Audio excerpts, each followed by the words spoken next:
ہم جتنے اکابر کا نام لیتے ہیں اور جتنے اکابر کی طرف اپنے کو منسوخ کرتے ہیں، اور یہ بھی اللہ کی نعمت ہے کہ ہم اللہ کے بہت اچھے بندوں کی طرف اپنے کو منسوخ کرتے ہیں، یہ اللہ اس نسبت کی لاج رکھنی ہے۔ وہ کیسے بنے تھے وہ اکابر، اس مقام پر کیسے پہنچے تھے؟ کتابیں پڑھتے، مطالعہ کر کے پہنچے، آپس میں بحث کر کے پہنچے؟ نہیں، ہر ایک نے اپنے اپنے زمانے میں کسی ایک رہبر کو چنا تھا اور اپنے آپ کو اس کے سامنے مٹا دیا تھا، فنا کر دیا۔ آپ نے نام سنا ہوگا محدث کبیر حضرت مولانا رشید احمد گنگوہی رحمۃ اللہ علیہ۔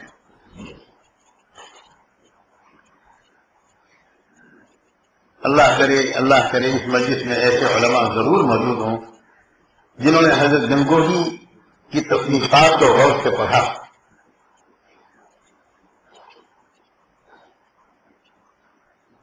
وہی سمجھ پائیں گے کہ حضرت گنگوہی کا علمی مقام کیا ہے۔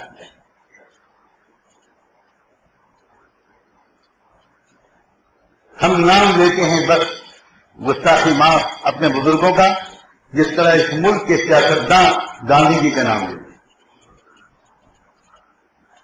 نہ انہوں نے کبھی ان کو پڑھا نہ کچھ پتا، لیکن بس ایک نام ان کو پتا ہے، ہم کو بھی کچھ نام معلوم ہے، اب ان ناموں پر بحث کرتے ہیں، لڑتے ہیں، مناظرے کرتے ہیں، لیکن خود ان کی کتابوں کو پڑھتے ہیں۔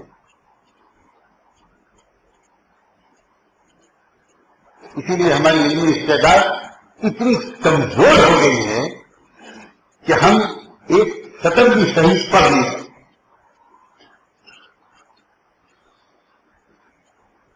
یہ حضرت گنگوہی جو ایسے عظیم فقہ السنہ کے ماہر تھے، ایک ہے فقہ اور ایک ہے علم حدیث، یہ دو علوم باہم مرتبط تو ہیں لیکن الگ الگ ان کی تفصیلات ہیں، لیکن ایک دونوں سے مل کر علم بنا ہے فقہ الحدیث یا فقہ السنہ۔ اس زمانے میں چونکہ لوگ حدیث کے الفاظ بہت دوہراتے ہیں لیکن فقہ السنہ کے علم سے بڑی حد تک بے بہرا ہو گئے، اس لیے طرح طرح کے فتنے اور طرح طرح کی جاہلانہ باتیں مطالب کے خلاف، تقلید کے خلاف، ائمہ کے خلاف، فقہ کے زبردست ذخیرے کے خلاف وہ لوگ کرنے لگے جن کو ان باتوں کے کرنے کا کوئی حق نہیں۔ یہ فتنوں کا زمانہ ہے، اور ان اندھے فتنوں میں سے ایک فتنہ یہ بھی ہے۔ بہرحال یہ الگ موضوع ہے کہ فقہ السنہ کی نزاکتیں کیا ہیں۔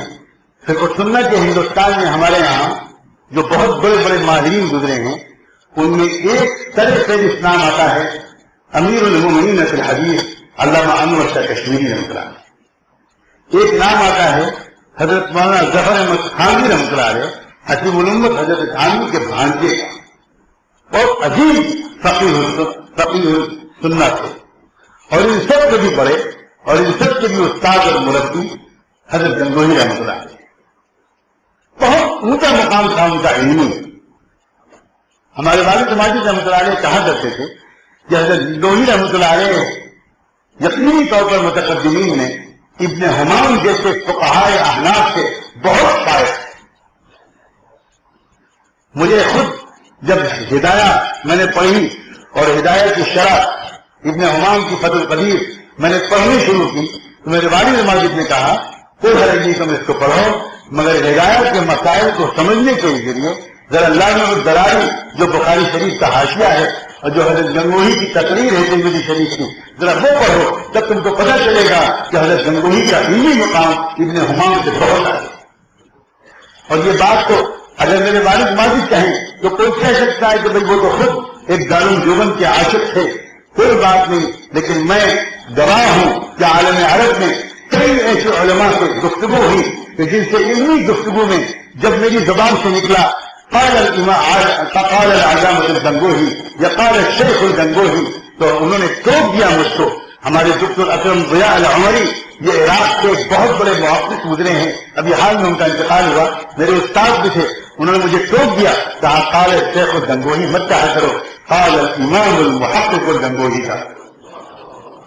یہ حضرت گنگوہی رحمۃ اللہ علیہ، جانتے ہیں آپ، ان کو جب اپنی اصلاح کی فکر ہوئی، اپنے باطن کے چمکانے کی فکر ہوئی، اور یہ احساس ان کو تڑپانے لگا کہ میں الفاظ کا عالم تو بن گیا، ابھی حقیقت تو میرے اندر نہیں آئی، تو انہوں نے تلاش کرنا شروع کیا، اور تلاش کرتے کرتے کرتے کہاں پہنچے؟ حضرت حاجی امداد اللہ مہاجر مکی رحمۃ اللہ علیہ، میرے ماں باپ ان پر قربان ہوں، سید الطائفہ، سید العارفین، زبدۃ الاولیاء، قطبۃ الاسقیاء، حضرت مہاجر امداد اللہ مہاجر مکی رحمۃ اللہ علیہ کے پاس جا کر اپنے آپ کو حوالے کر دیا، سپرد کر دیا کہ حضرت میں آ گیا، میرے باطن کو صاف کر دیجیے، میرے ظاہر کو درست کر دیجیے، میں اپنی اصلاح کرانے کے لیے آیا. صلاتوں پر قبول کیا. اللہ کے اس تحفے کو حضرت حاجی صاحب نے 6 مہینے اپنے پاس رکھا، ایک عجیب و غریب انداز کی تربیت سے گزارا، پھر گئے پھر آئے، یہاں تک کہ ایک وقت میں آیا جب حضرت حاجی امداد اللہ مہاجر مکی رحمۃ اللہ علیہ کی نگاہ میں حضرت گنگوہی کی تربیت کا وقت مکمل ہو گیا، ان کا قلب معاشر اللہ سے منقطع ہو گیا، اللہ سے ان کا تعلق وہ ہو گیا جس کا جو اصل میں مطلوب تھا، حقیقت اسلام، حقیقت ایمان اور حقیقت احسان تک اس بندے کی رسائی اب ہونے لگی، بس اب دیر نہ کی جائے. چنانچہ حضرت گنگوہی نے ایک عجیب انداز ان کے آخری امتحان کا نکالا، کھانے کی دعوت کی، بڑے بڑے علماء اور اکابر کو بلایا، بہت سے کھانے پکوائے، بڑا پرتکلف دسترخوان تھا، اور دسترخوان چن دیا گیا، کھانے لگا دیے گئے، اور سب مہمان بیٹھ گئے، اور حضرت گنگوہی کے کنارے ایک طالب صادق کی طرح بیٹھ گئے. ابھی کھانا شروع بھی نہیں کیا تھا کہ اچانک حضرت حاجی صاحب نے پکارا، رشید احمد. ایک عجیب پرجلال لہجے میں حضرت گنگوہی ایک دم سے کانپ گئے کہ جی حضرت، جی حضرت، جی حضرت. کہنے لگے، رشید احمد ایک پلیٹ میں دال نکالو، روٹی کا ایک ٹکڑا لو اور کنارے جا کے بیٹھے کھاؤ میں. حضرت گنگوہی نے دال نکالی، روٹی کا ایک ٹکڑا لیا اور ایک کونے میں جا کر بیٹھ کر غلام کی طرح کھانے لگے. ابھی 2-4 لقمے کھائے ہوں گے کہ پھر ایک بار درجدار آواز آئی، رشید احمد. کانپ گئے، لقمہ ہاتھ سے گر گیا. جی حضرت. پھر کھڑے ہو گئے، جی حضرت، جی حضرت. کہنے لگے، رشید احمد تو اس لائق ہے کہ باہر مہمانوں کے جوتوں کے پیچھے تجھے بٹھایا جائے. یہ تو میری عنایت ہے کہ میں نے اس کو مسجد کے خانقاہ کے کونے میں بٹھا دیا. حضرت گنگوہی کھڑے ہو کے کہنے لگے، حضرت بالکل سچ فرمایا آپ نے، سچ فرمایا آپ کا یہ غلام جوتوں میں بھی بیٹھنے کے لائق نہیں ہے. یہ ساری مکالمے کے وقت حضرت گنگوہی غور تھے، حضرت حاجی امداد اللہ غور تھے. حضرت گنگوہی کے آنکھوں کو، ان کے چہرے کو اور ان کے باطن کو جھانک کر دیکھنے کی کوشش کرتے رہے، اور محسوس ہو گیا کہ اس کا نفس مر چکا ہے، اس کو بالکل برا نہیں لگا. یہ تو دراصل اپنے نفس کو مٹا چکا ہے، اس نے جو کچھ زبان سے کہا وہی اس کے دل کی آواز ہے. کچھ نہیں بولے، کھانا ہو گیا، مہمان رخصت ہو گئے. جب مہمان سب رخصت ہو گئے تو پھر حضرت حاجی صاحب نے اپنے کسی اور خادم سے کہا کہ ذرا جا کر رشید احمد کو بلا. اب وہ خادم آیا، حضرت گنگوہی کے پاس خبر آئی کہ حاجی صاحب اپنی کوٹری میں بلا رہے ہیں. اے علماء، جب آپ حضرات دیوبند سہارنپور جائیں تو تھانہ بھون جائیے، اور تھانہ بھون جا کر اس کوٹری میں جا کر دیکھیے، اللہ جانے کیسے انوار آج بھی وہاں کے در و دیوار میں باللہ جل ہے. کیا کیفیت ہوتی ہے اس کوٹری میں جا کر. علامہ محمد شاہ کشمیری رحمۃ اللہ علیہ نے جو بہت بڑے محدث تھے، 50 دلائل سے ایک کتاب میں ثابت کیا ہے کہ افراد کی برکتیں اماکن میں منتقل ہوتی ہیں.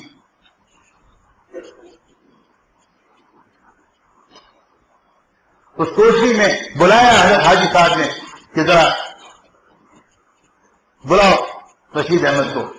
کوئی آیا اور کہا حضرت گنگوہی سے کہ حاجی صاحب یاد فرما. تھر کانپنے لگے، تھر کانپنے لگے. پتہ نہیں آج ملک کیا ہو گیا، یہ کمینہ اس کی اصلاح ہو ہی نہیں پا رہی. اور رونے لگے، اللہ سے دعا کرنے لگے اللہ میری وجہ سے میرے شیخ کو بہت تکلیف ہو رہی ہے، اے اللہ کب تک یہ کب تک میرا حال سدھرے گا نہیں، اور کب تک میری وجہ سے میرے شیخ کو تکلیف ہوتی رہے گی، پتہ نہیں کس وجہ سے اندر بلایا ہے، میرے اللہ مجھے محروم نہ کیجیے گا، میں سب سزا بھگت لوں گا، بس میں خانقاہ سے نکالے نہ جاؤں اور میں خدمت سے محروم نہ کیا جائے۔ یہ دعا مانگتے ہوئے اندر داخل ہوئے، وہاں منظر کچھ اور تھا، حضرت گنگوہی مسکرا رہے تھے، محبت سے دیکھا اور باہیں پھیلا دی، کہا آ جاؤ رشید احمد آ جاؤ، اپنے سینے سے لگایا، انوار نسبت کو منتقل کیا، پیشانی کا بوسہ دیا اور صافہ باندھا اور کہا جاؤ جس چیز کی تلاش میں تھے اللہ نے تم کو وہ بھرپور طریقے پر عطا فرما دی، اب جا کر اللہ کے بندوں کو اللہ سے جوڑنے کا کام کرو، اللہ کے بندوں کو اللہ کے نام سکھاؤ۔ لیجیے اجازت و خلافت منتقل ہو گئی، کب منتقل ہوئی؟ حدیث کی عبارت پڑھوانے کے بعد نہیں، نفس کی فنا دیکھنے کے بعد، فنائے نفس دیکھنے کے بعد، نفس فنا ہوا کہ نہیں ہوا، اس لیے کہ یہی تو نفس ہے جو اصل میں محبوب بنا ہوا ہے، یہی نفس ہے جو اصل میں محبوب بنا ہوا ہے، یہی نفس ہے جو اللہ کی تنہا محبت اور عبادت اور مقصودیت اور محبوبیت میں کے راستے میں رکاوٹ بنا ہوا ہے، یہی تو نفس ہے جو گناہ کرواتا ہے، یہی تو نفس ہے جو تکبر کے سگنل بھیجتا ہے۔ نفس مر چکا۔ آپ سچ کرتا ہے یہ عاجز و مسکین کہ ہم اور آپ کو اس کی زیادہ ضرورت ہے کہ ہم بھی تلاش کریں، اپنے وقت میں ڈھونڈیں، سفر کریں، تلاش کریں۔ زمانہ خالی نہیں ہوا ہے اور ہو بھی نہیں سکتا۔ ہمارے ذہنوں میں ایک عجیب و غریب بات آتی ہے کہ اب اس طرح کے اکابر کہاں رہ گئے؟ اس کے پیچھے دراصل ایک کبر کا خناس گھسا ہوا ہے، اور وہ یہ ہے کہ بھئی ہماری اصلاح تو حضرت حاجی امداد اللہ، حضرت گنگوہی جیسے لوگ کرتے، ہم تو خود اتنے بڑے ہیں کہ ہم چھوٹے موٹے شہر کی تعریف ہوں، یہ بھی اس کے پیچھے بھی کبر ہے۔ یاد رکھیں حضور پاک صلی اللہ علیہ وآلہ وسلم کی امت حضور کی نسبت رکھنے والے علماء ربانیین سے خالی نہیں ہوتے۔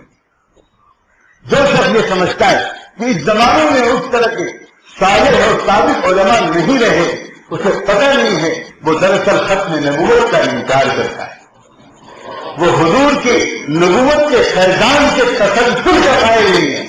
وہ سمجھتا ہے کہ بیچ میں انقطاع ہو گیا، بیچ میں وقفہ ہو گیا، اور رب کعبہ کی قسم قیامت تک حضور کا فیض ایک سیکنڈ کے لیے بھی منقطع نہیں ہو۔ مسئلہ کیا ہے؟ ہمیں تلاش کرنا نہیں آتا، ہم طالب ہیں ہی نہیں، اصل مسئلہ ہمارا کبر ہے۔ زندگی میں کروڑوں لوگ سفر کرتے ہیں، کوئی ٹرین خالی نہیں جاتی، کوئی بس خالی نہیں جاتی، کوئی جہاز خالی نہیں جاتا، کوئی سواری خالی نہیں جاتی۔ کیا ہم چند سفر اپنے دل کے علاج کے لیے کسی مسیحا، کسی معالج، کسی صاحب دل بزرگ کی تلاش میں نہیں کر سکتے؟ کیا ہم ایسا نہیں کر سکتے کہ ہم کچھ سفر کریں اور کچھ مشائخ کی خدمت میں جائیں، ان کے پاس کچھ دن رہیں؟ جو کل تھے وہ آج نہ رہے، اور جو آج ہیں وہ کل نہیں رہے۔ ان کے بڑے بڑے اہل اللہ محی السنہ حضرت مولانا شاہ ابدال الحق کا کیا شخصیت تھی، اٹھ گئے اور ہم بے خبر رہ گئے۔ عارف باللہ حضرت مولانا قاری صدیق صاحب نبر اللہ وبرکاتہ کیا شخصیت تھی، اٹھ گئے اور ہم بے خبر رہ گئے۔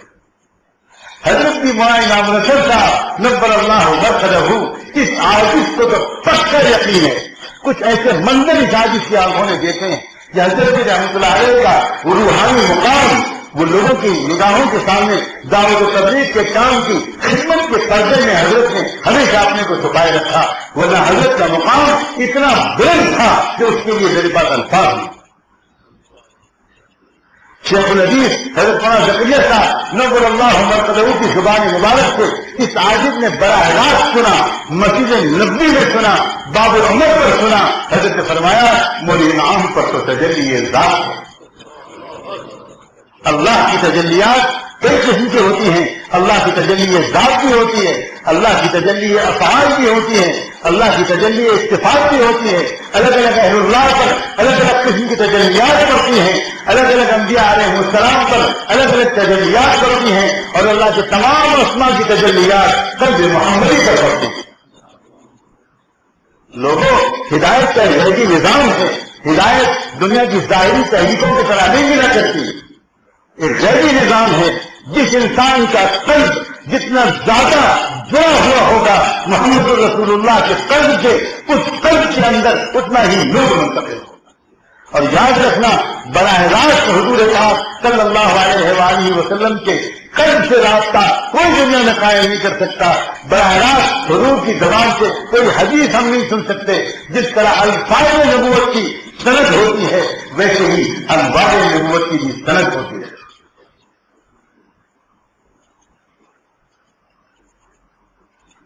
اسی لیے آپ نے کبھی نہ کبھی تو کتابوں میں پڑھا ہوگا, کبھی نہ کبھی تو کسی سے سنا ہوگا کہ فلاں شخص بہت دن تک اللہ سے دعا مانگتا رہا, درود شریف پڑھتا رہا, اے اللہ میں کس جگہ اپنی اصلاح کے لیے جاؤں, کس کے حوالے اپنے آپ کو کروں. بالآخر حضور پاک صلی اللہ علیہ وآلہ وسلم کی خواب میں زیارت نصیب ہوئی, اور حضور نے وقت کے کسی شیخ اور کسی مرشد کی طرف اشارہ فرمایا کہ تم فلاں جگہ جاؤ. یہ حضور نے کیوں نہیں کہا کہ تم سیدھے مجھ سے رابطہ قائم کرو؟ نہیں, حضور پاک صلی اللہ علیہ وسلم کا فیض سینہ بسینہ منتقل ہوتا ہے. یہ ہزاروں کا بالتواتر واقعہ ہے. اللہ کے بندو, اگر میں نے کوئی گستاخی کر دی ہو تو مجھے معاف کر دینا, لیکن میں کیا کروں کہ بات جب تک اب بہت کھول کر نہ کہی جائے تب تک لوگ اس کی اہمیت اور سنجیدگی کو نہیں سمجھ پاتے. اس مسئلے کو بھی لوگ سمجھتے ہیں ہاں بہت اچھی بات ہے, کوئی کر لے تو بہت اچھا ہے, ورنہ کیا ضرورت ہے. نہیں میرے بھائی, سب کروں.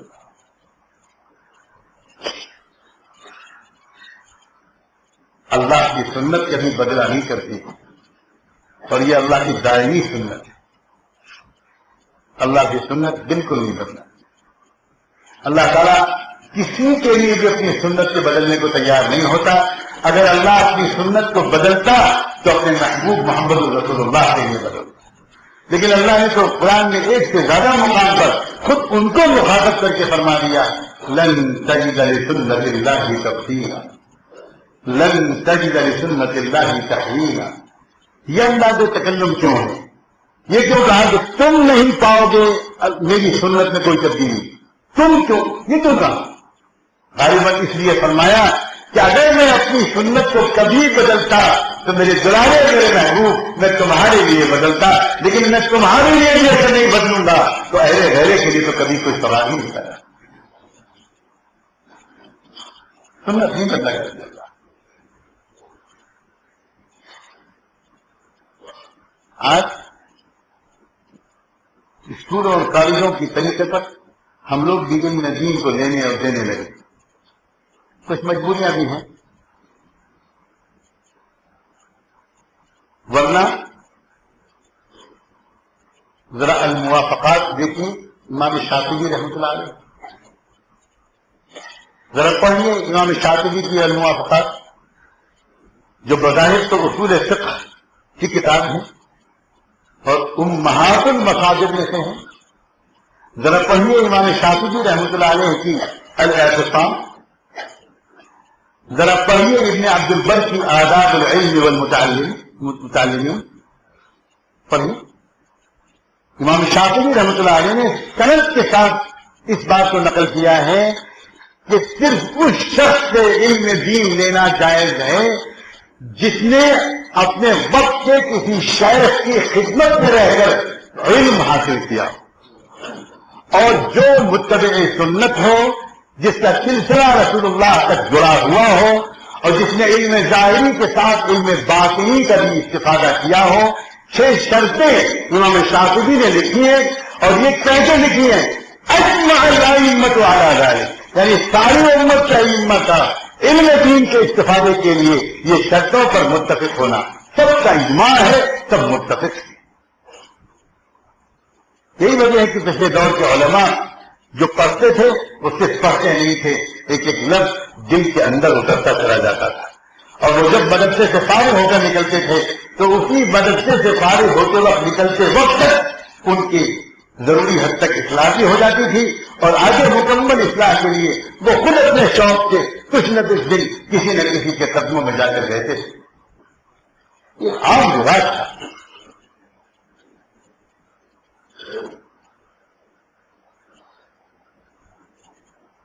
اللہ تبارک و تعالیٰ سے دعا فرمائی، اور واقعتاً اس عادت کا بہت اصرار کے ساتھ مشورہ ہے۔ آپ حضرات جن عقائد سے اصلاحی تعلق رکھتے ہیں، خدا کے لیے صرف رسمی تعلق مت رکھیں۔ بہت سے لوگ ایک مرتبہ بیٹھ ہو جاتے ہیں، اس کے بعد نہ اپنا حال بتاتے ہیں، نہ باہر جا کر جاتے ہیں، نہ اپنی بیماریاں بتاتے ہیں، نہ معمولات کی پابندی کرتے ہیں، اس سے ان کو وہ نفع نہیں ہوتا۔ اور جو حضرات ابھی تک اس طرح سنجیدگی سے متوجہ ہیں، ان سے یہ عادت بدتر گزارش کرتا ہے کہ اس معاملے پر غور فرمائیے، اور وقت کے اکابرین الحمدللہ ہمارا ملک ابھی خالی نہیں ہے۔ اس وقت نسبتوں کی جامع شخصیت حضرت قاری امیر حسن صاحب دامت برکاتہ ہردوئی میں موجود، کتنا مٹایا ہے اس بندے خدا نے اپنے آپ، کتنی فنائیوں کو شخص کے اندر نظر آتی ہے۔ اللہ اکبر، 64 سال ایک ہی مدرسے میں حضرت مولانا غلط صاحب کے مدرسے میں ہردوئی میں مدرس بن کے گزارتی ہے۔ شیخ العزیز حضرت مولانا زکریا صاحب گزارے کی بہت پہلے کو خلافت مل چکی تھی، مگر بالکل اپنے آپ کو حضرت محی السنہ کا خادم اور غلام بنائے رکھا، اور نہ جانے کیسے کیسے مشائخ مختلف صوبوں میں موجود ہیں۔ گجرات میں حضرت مولانا مفتی احمد خان پوری دامت برکاتہ موجود ہیں، بامبے میں حضرت مولانا منیر احمد صاحب موجود ہیں، اور میں کس کا نام بتاؤں، ابھی حضرت رائے پوری کے ایک خلیفہ بھی موجود ہیں، سہارنپور بھی آباد ہے، نہ جانے کہاں کہاں اللہ کے بندے اللہ کے بندوں کے دلوں کی خدمت اور تربیت میں لگے ہیں۔ اللہ تبارک و تعالیٰ اس راستے کی تلاش میں تھی۔